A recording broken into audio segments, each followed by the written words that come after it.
Hi friends, అందరికీ నమస్కారం అండి. Welcome to day cooking channel. ఈ రోజు అయితే మన వీడియోలో హోటల్ స్టైల్లో చిన్న పునుగులు ఎలా చేయాలో చూపిస్తానండి. దాని కాంబినేషన్ గా టమాటా చట్నీ కూడా చూపిస్తాను. ఇప్పుడు చిన్న పునుగులు ఎలా చేయాలి, దాని ప్రాసెస్ ఏంటో మీకైతే చూపిస్తాను. దానికంటే ముందుగా మీరు మా ఛానల్ లైక్ చేసి సబ్స్క్రైబ్ చేసి మాకు సపోర్ట్ చేయండి. ఇంకా ఆలస్యం చేయకుండా వీడియోలోకి అయితే వెళ్ళిపోదాం పదండి. ఇప్పుడు చిన్న పునుగులకు అయితే ఒక బౌల్ తీసుకోవాలండి. దీనిలో పిండి వేసుకొని కలుపుకోవాలి. నేనైతే ఇడ్లీ పిండి తీసుకుంటున్నానండి. విజయవాడ స్టైల్లో చేస్తున్నాం కదా చిన్న పునుగులు, అందుకని ఇడ్లీ పిండే వేసుకోవాలండి. విజయవాడ మొత్తం ఇడ్లీ పిండితోనే చిన్న పునుగులు చేస్తారు.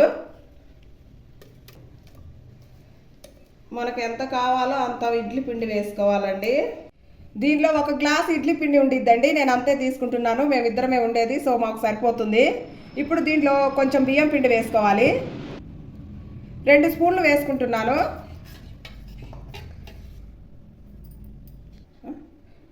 రెండు స్పూన్లు మైదా తీసుకోవాలి. రుచికి సరిపడా సాల్ట్ వేసుకోవాలి. 1/2 టీ స్పూన్ జీలకర్ర వేసుకోవాలి. చిటికెడు సోడా పొడి వేసుకోవాలి, వంట సోడా. ఇప్పుడు దీనన్నిటిని బాగా మిక్స్ చేసుకోవాలి, బాగా కలిసే వరకు. చాలా బాగుంటాయండి చిన్న పునుగులు. మేము అక్కడ విజయవాడలో భవానీపురంలో ఉండేవాళ్ళము, అప్పుడు డైలీ ఇవే తినేవాళ్ళం అండి. చాలా టేస్ట్గా ఉండేవి.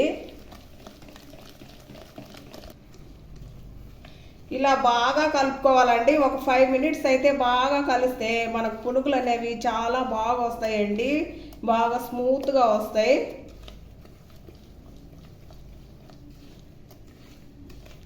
ఈ విధంగా బాగా పిండి కలుపుకొని ఒక 5 నిమిషాలు పక్కన పెట్టుకోవాలండి. ఇప్పుడు డీప్ ఫ్రైకి సరిపడా ఆయిల్ వేసుకొని ఆయిల్ని బాగా హీట్ చేసుకోవాలండి. చూడండి, పిండి ఈ విధంగా కలుపుకోవడం వల్ల మనకు ఆయిల్ పీల్చుకోకుండా చక్కగా పైన క్రిస్పీగా లోపల సాఫ్ట్గా చాలా చక్కగా వస్తాయండి పునుగులు. మీరు కూడా ఇలాగే కలుపుకొని ట్రై చేయండి. ఆయిల్ అయితే హీట్ అయిందండి. ఇప్పుడు సన్నగా ఒక్కొక్కటిగా వేసుకోవాలి.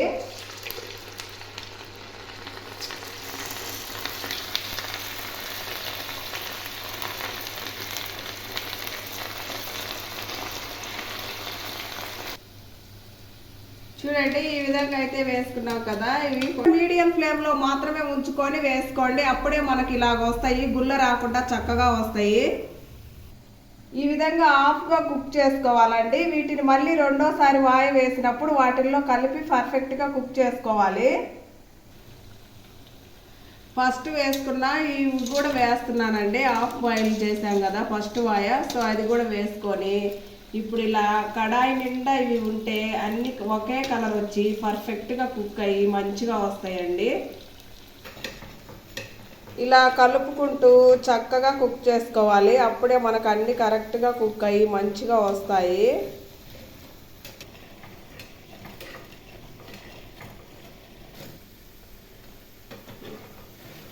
చూడండి, పర్ఫెక్ట్గా కుక్ అయిపోయినాయి. ఇంకా జాలి గిన్నెలోకి అయితే వేసుకోవాలి. ఈ విధంగా వేసుకోవాలండి. చూడండి ఎంత కలర్ఫుల్గా చక్కగా ఎర్రగా మంచి కలర్ వచ్చాయండి.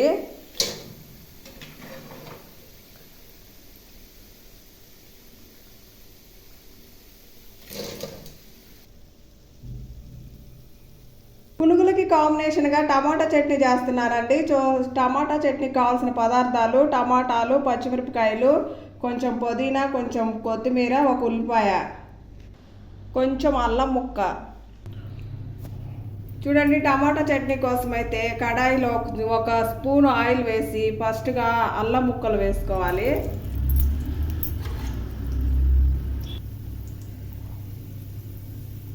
ఇప్పుడు కట్ చేసి పెట్టుకున్న టమాటా ముక్కలు వేయాలి.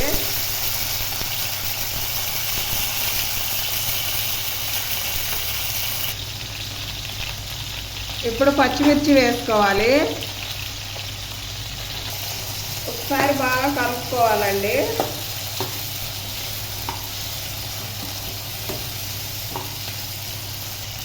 టమాటాలు వేసిన 2 నిమిషాల తర్వాత సన్నగా తరిగిన ఉల్లిపాయ ముక్కలు అయితే వేసుకోవాలి.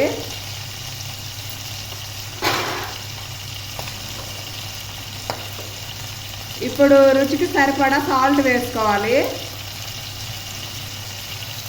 ఇప్పుడు అడుగట్టకుండా చక్కగా కలుపుకోవాలి. టమాటాలు కొంచెం మగ్గాయి కదండి, ఇప్పుడైతే నేను పుదీనా వేస్తున్నాను కొంచెము.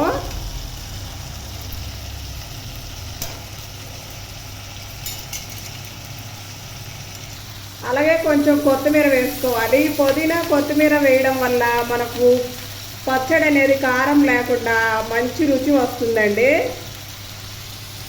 ఇదేనండి చిన్న టిప్ అన్నమాట. మనం హోటళ్ళల్లో తినేటప్పుడు కారం లేకుండా మంచి రుచిగా ఉంటుంది కదా, సో ఆ రుచి రావడానికి కారణం ఈ కొత్తిమీర పుదీనేనండి.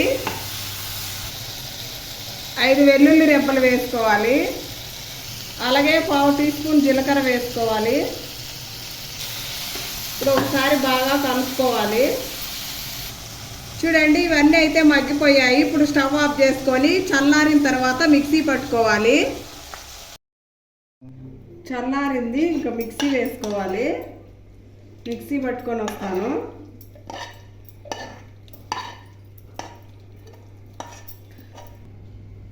మూత పెట్టుకొని మిక్సీ పట్టుకొని వస్తాను. టమాటా చట్నీ ఈ విధంగా మిక్సీ పట్టుకోవాలి. చూడండి ఎంత చక్కగా వచ్చిందో, ఈ విధంగా మెత్తగా పట్టుకోవాలి. ఇప్పుడు పునుగులలో టమాటా చట్నీ ఎలా ఉంటుందో టేస్ట్ చూసి చెప్తాను.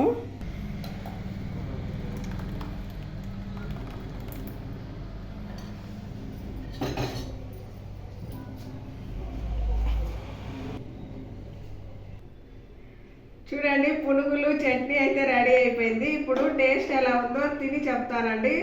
పునుగులు చూడండి చక్కగా వచ్చాయి, పైన క్రిస్పీగా లోపల సాఫ్ట్గా చాలా బాగా వచ్చాయి. చూడండి ఈ విధంగా చట్నీలో నంచుకొని ఇలా తింటే సూపర్గా వచ్చినాయండి. మీరు కూడా కంపల్సరీగా ట్రై. చూడండి ఎంత పైన ఎంత క్రిస్పీగా లోపల స్మూత్గా సాఫ్ట్గా సూపర్గా కుదిరినాయండి. చూడండి